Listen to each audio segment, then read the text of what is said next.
All right, it looks like we are live across all platforms, Facebook, YouTube, and wow, YouTube looks a little shady.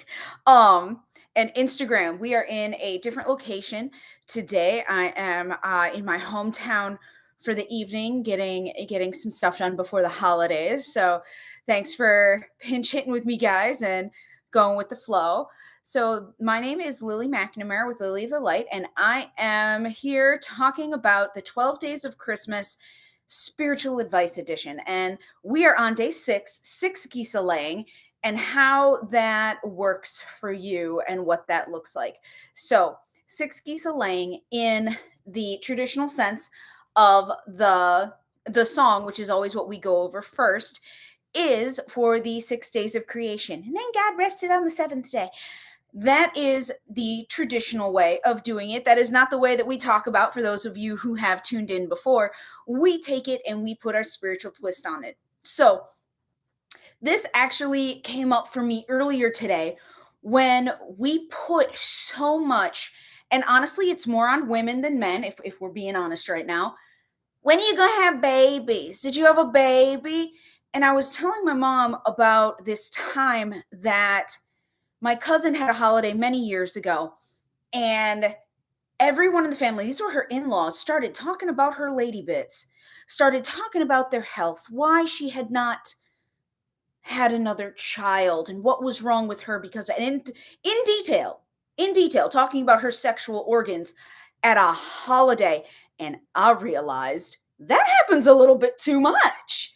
That this six geese a laying, when you gonna lay an egg, when you gonna produce, when you gonna breed, is not healthy or nice, and it is no one's goddamn business. But apparently around the holidays, everyone thinks it's their business to ask about your body.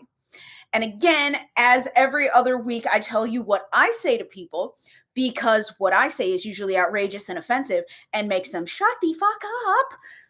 And that way I don't have to deal with them. Now, you can do any degree. You can just ignore them. You can honor yourself. That is all up to you. When people ask me about children, so I am 35, I have no babies.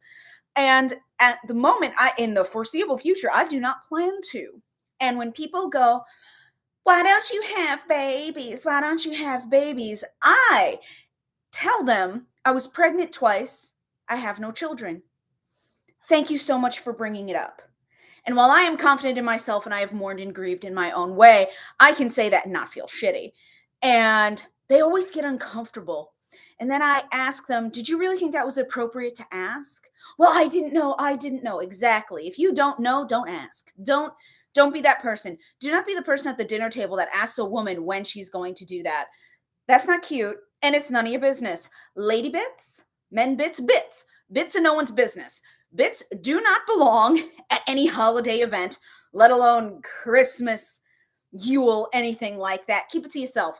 If you got a question about how someone's procreating, don't ask it.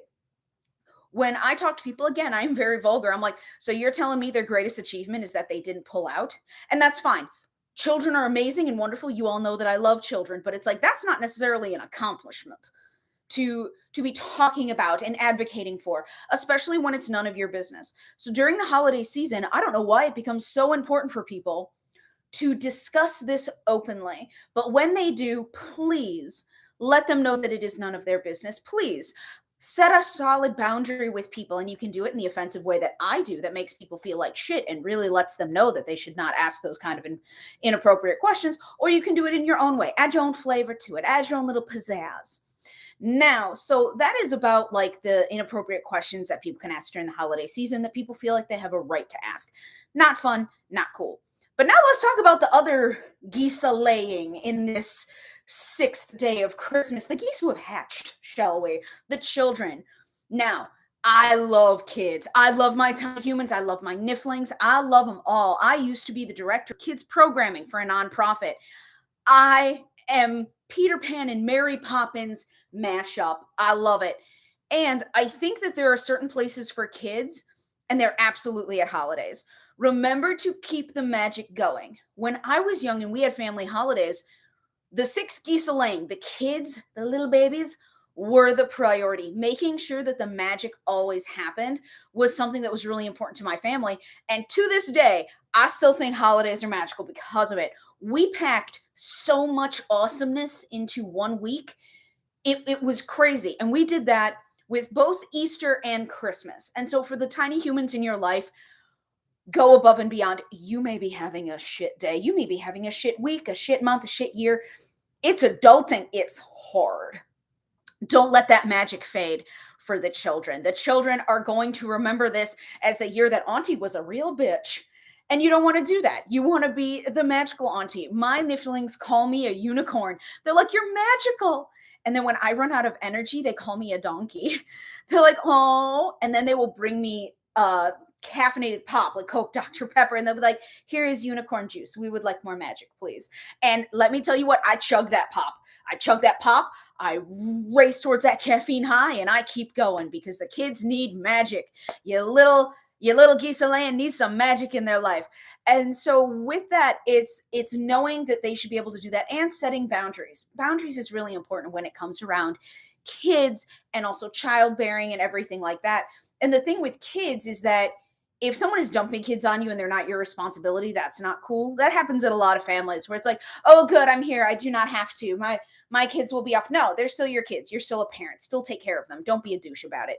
And it's about making magic for kids in a way that you're not pawning them off on somebody, because people who think that kids don't understand that they are being shunted away are really oblivious. Kids always understand it. Kids always know what it's about. And a lot of times they ask a very awkward question to the adult that was just handed them their child. Why don't my parents love me? Why don't they want to spend time with me? What did I do wrong? These are questions that kids literally ask me when their parents just nonchalantly shunt them off on me because I love kids. And I always have to explain, oh, honey, it's okay. Go ask your mama. Go ask your daddy. Go ask whatever parent decided to judge you away. And it's because I'm not going to answer that question. And you may think, oh my God, that's so shitty. You should just say, no, they love you. Everything's fine. I just want to spend time with you. The kid knows it's a lie. The kid, they feel it, they know it. And then they ask more awkward questions. And that's not really needed. Not during this time of year. Make sure that the magic stays alive. Make sure that everything is enthusiastic for these little hatchlings that we have in our lives. And so set healthy boundaries with the kids and let the magic continue. And also be setting boundaries with people about what they say to you, about whether or not you're having kids or how you're raising your kids. Anything that has to do with Geese A Laying, anything that has to do with children or child rearing should not come to holidays. And if someone says that, immediately fix it. Because if you do not fix it, then at every other holiday, they are going to be sitting there asking you the same inane, horrible questions. And you don't deserve that. One, you are too fabulous to have something on repeat. You need some originality in your life.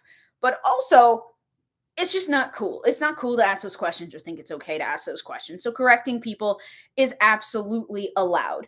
And remember, when you do this, you can be as flamboyant as you want. I am quite flamboyant with it.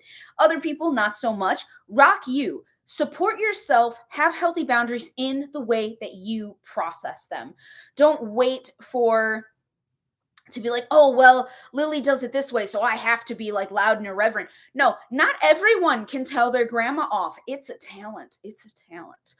And I am very comfortable with that. Not everyone is. Make sure that you're setting boundaries in a way that you are comfortable, that you can enforce, that you can repeat.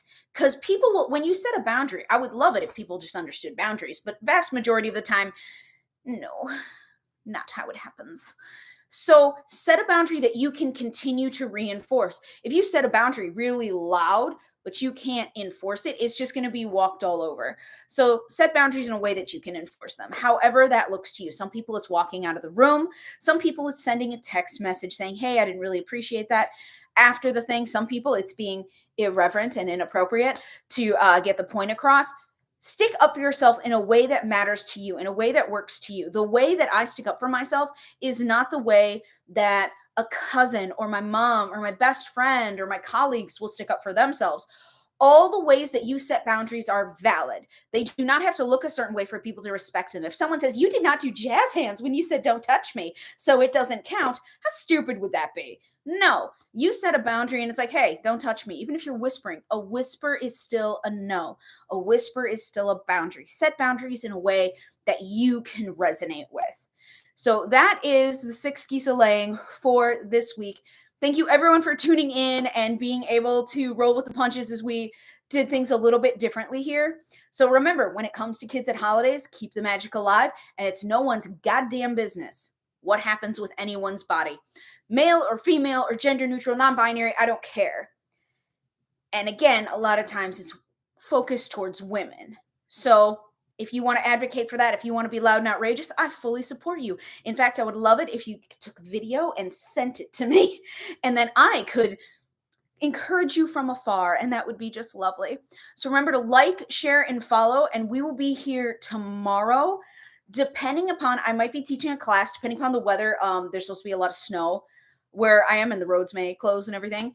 So it may be at 7 or it may be earlier. I'm sorry, I normally have a time for this stuff, but that will depend on the weather tomorrow. Yay, Minnesota winter! Doing it up that way. So stay tuned. And remember, you can always watch the replay. And if you're watching the replay, bop it in the comments that you're watching the replay so I know that you saw it. Have fun, go forth, be amazing. Don't forget to be a spiritual badass. Your values matter, your boundaries matter, and no one is allowed to disrespect you, whether they are family or not, whether it's a holiday or not, whether it's their business or not. Make sure that you are taking care of yourself during this holiday season. No one else will. It is all on you, and that is the most empowering thing. You have control. It is your life. Own it, rock it, and have a great day. Bye, everybody.